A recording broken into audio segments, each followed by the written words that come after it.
remember, everybody communicates, and there are very few people who connect. So connecting is your ability to identify people and relate to them in a way that increases your influence with them. There are two things. One is identify with people and relate to them in such a way that increases your influence with them. So, if you identify with Alvin based on this exercise and try and communicate with him, you would use a very thoughtful way of communicating with him. Okay? Now, if this is sounding a little too complicated, let's try and break it down. So what I'm going to do now is I'm going to give you two principles which will help you connect, and I'm going to give you 3 practical steps that you can use to be able to connect with people and thereby increase your influence. Okay? So that's what I'm going to try and do. What happened was, I think this was like last year. It was around the time that the weather was changing in Hong Kong. It was summer and getting into autumn and getting into winter. What happened at that time was my daughter, who was then about 4 years old, she came up with this huge thing where she's like, I want to go eat ice cream. I'm a mom, you know, and I'm like the flu and everybody's getting flu shots. And I told my daughter, you cannot eat ice cream, honey, because the weather is changing now. And then you'll catch a cold. We had this huge argument. It was a Friday evening, and she was not willing to listen to me. So I told her, okay, this is the last time you're going to have ice cream this season. And I took her by my hand, and we walked into the close by McDonald's. We entered McDonald's. She's with me, holding my hand. And I looked at her and I said, how about Sunday? And she said, no, I want to eat ice cream today. I said, honey, I'm asking you, how about a Sunday? No, mommy, I said I want the ice cream today, not Sunday. And I was furious because she started creating a whole new scene saying, I want an ice cream. And I was like, yes, a Sunday. And she said, no, today. And I had lost it completely with her. And there was a lady at the counter who looked at both mother and daughter arguing. She walks out of the counter, goes to my daughter standing there, and she has this beautiful, nice picture card of the menu.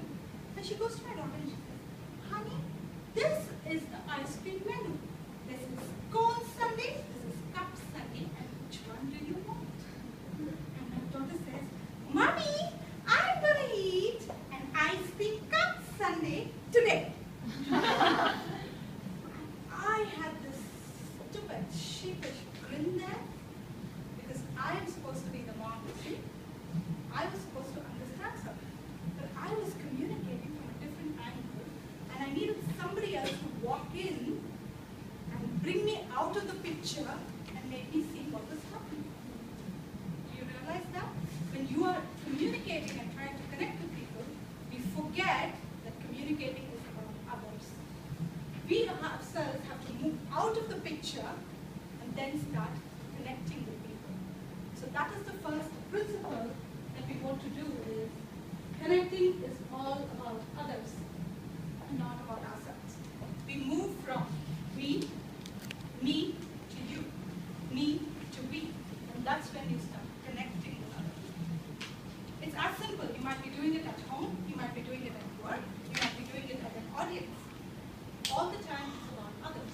But when you think about connecting with others, what stops us are these 3 elements.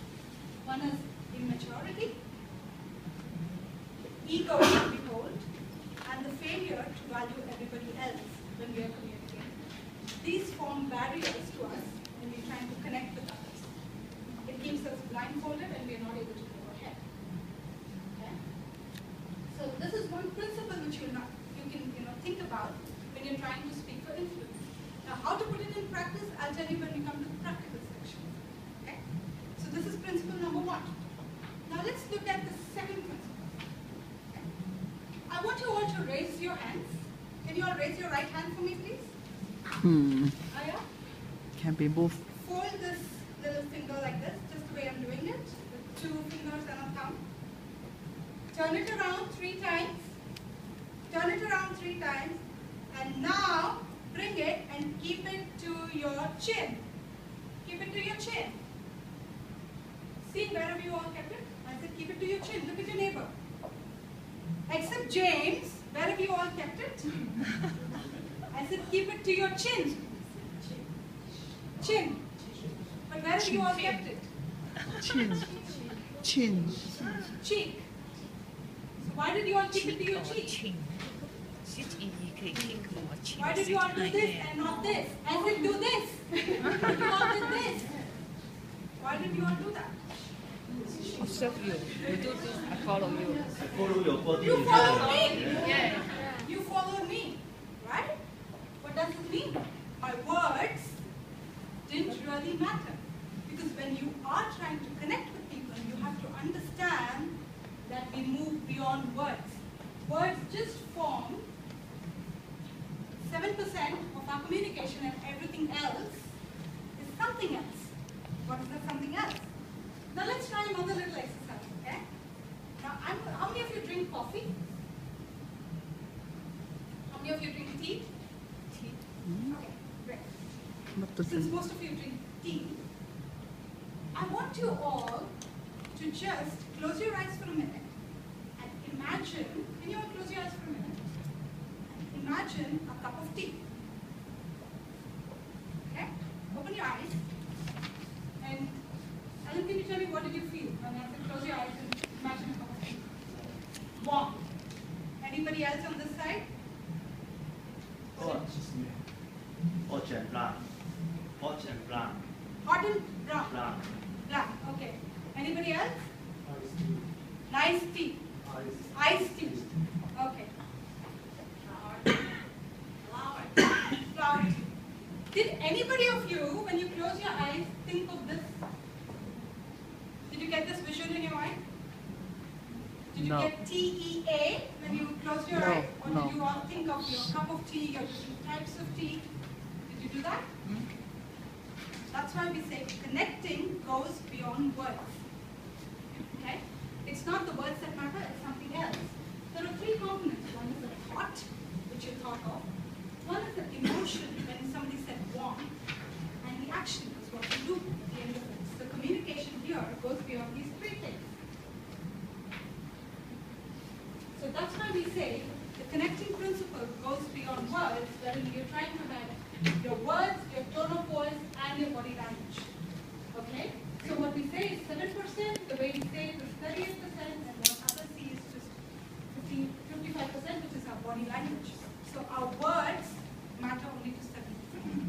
So now these two are the two important principles which will help you to look at influencing people. Now let's see how we can put it to practice.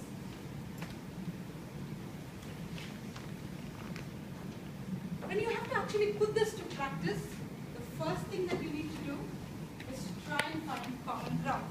What do I mean by saying common ground? It's try and build that rapport with people. Okay? So try and go from me to you. Find what they are interested in. When you're trying to do that, you might come across these things of being an assumptive person, an arrogant person, person wanting to be in control, one person wanting to be indifferent to situations. So when you are in this area, it stops you from going from me to me. So you need to build that rapport. How do you build rapport? It's very simple. By these things. Use the feel felt and the form and the find. So when you are trying to connect to an audience and trying to find common ground, first of all, what you feel is important about a message, and then you make your audience feel that message. First you feel, and then make them feel for it. The second one, you find out something that you want to share with your audience. First you find out, and then you go across to your audience and give them that solution. It's more of getting to know where they are first, and then providing them with a solution. Okay? Rather than, I am this, and this is what I'm going to talk about. Okay? So that's the way you start to influence people. Now, the next thing is keep it simple. Now, what's the problem with keeping it simple?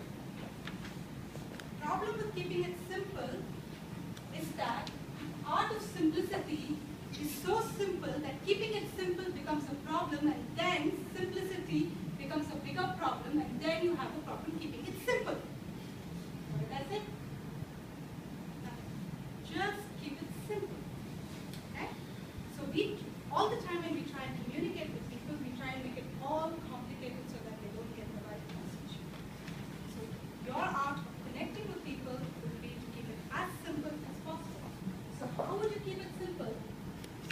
by using little techniques which we normally talk about in Toastmasters, but then it is a very high influence. One is humor, touching people with humor.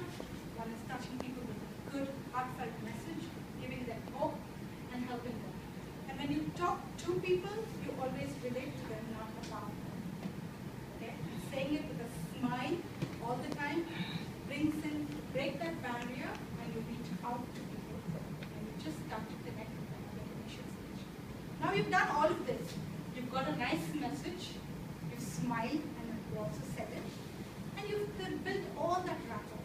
But if you really want to put that final seal on influencing somebody to buy into your message, what is really important is being credible.